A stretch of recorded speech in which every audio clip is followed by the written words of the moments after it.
Hey what's up everyone and आजको यो भिडियोमा चाहिँ हामी Realme Narzo N55 को बारेमा कुराकानी गर्नेछौँ। सो यो स्मार्टफोन चाहिँ बेसिकली केही हप्ता अगाडि लन्च भएको Realme C55 को रिब्रान्डेड भर्जन हो।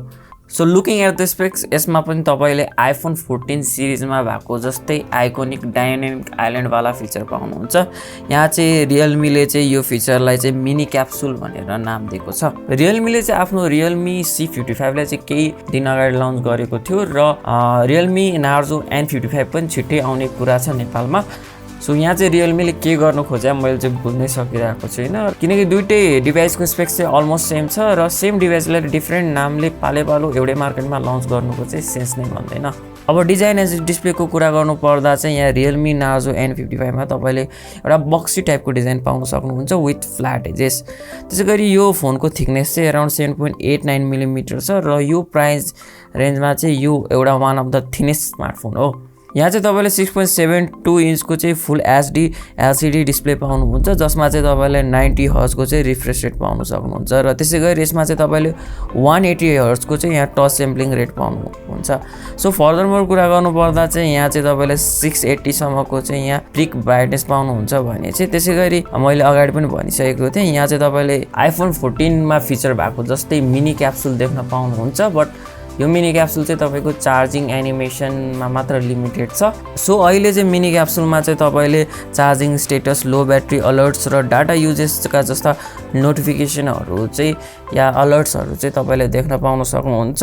त्यसैगरी नियर फ्युचरमा चाहिँ अब Realme चाहिँ पछि अपडेट दिए सँगसँगै यसमा अरू फिचर्सहरू नि एड गर्ने कुरा छ। अब परफर्मेन्स साइडको कुरा गर्नु पर्दा चाहिँ यहाँ चाहिँ तपाईले मिडियाटेकको Helio G88 प्रोसेसर पाउन सक्नुहुन्छ, जुन चाहिँ 12 नैनोमिटरमा बेस्ड प्रोसेसर हो।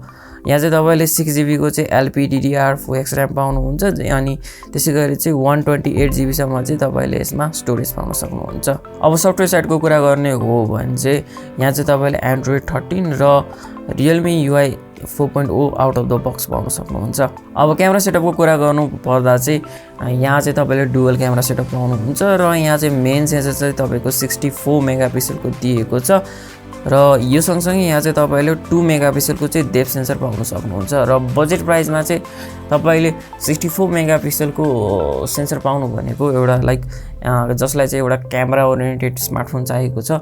सो उहाँहरूको लागि चाहिँ यो एकदमै राम्रो कुरा हो। त्यसैगरी अब सेल्फीको कुरा गर्नु पर्दा चाहिँ यहाँ चाहिँ तपाईले 8 मेगापिक्सलको चाहिँ तपाईको सेल्फी क्यामेरा पाउन सक्नुहुन्छ। त्यसैगरी अब अरू स्पेक्सको कुरा गर्नु पर्दा चाहिँ यहाँ चाहिँ तपाईले 5000 mAh को ब्याट्री पाउन सक्नुहुन्छ with 33 watt SuperVOOC fast charging.